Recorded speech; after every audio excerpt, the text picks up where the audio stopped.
Hola, hola, hola, hola.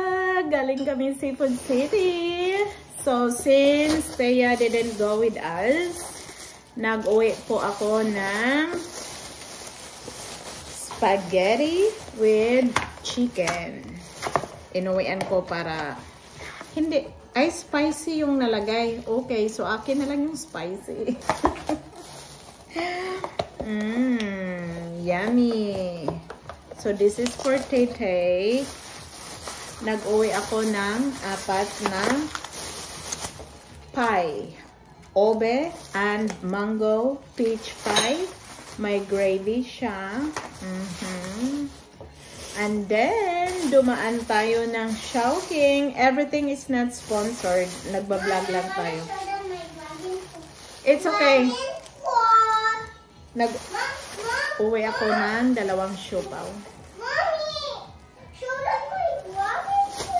Okay, gusto rin niya ipakita yung dragon fruit niya.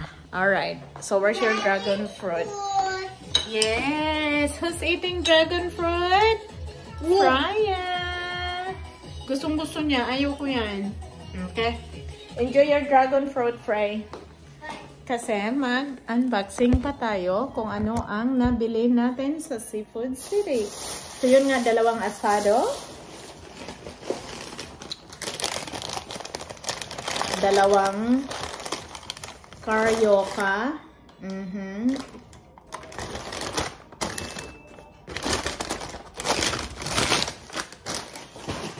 May nilupak. Isa lang kasi in 2 days mag-expire na siya. So bawal kakain ng expired kasi ang ating hyper super sensitive.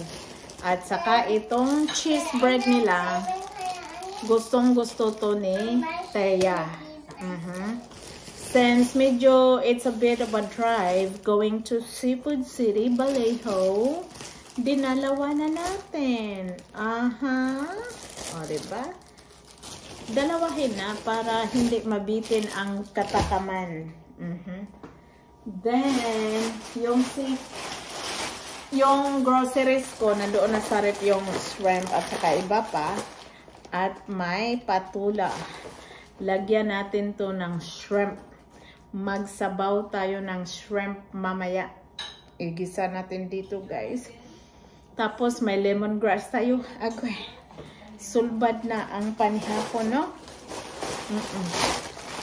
So, yan lang ang ating Seafood City vlog for today's video. Gagawa na tayo ng kape at masarap to sa kape. Babushka, babushka. Gusto rin nila to. O, oy daw, oy. I know. Babush, babush, babush.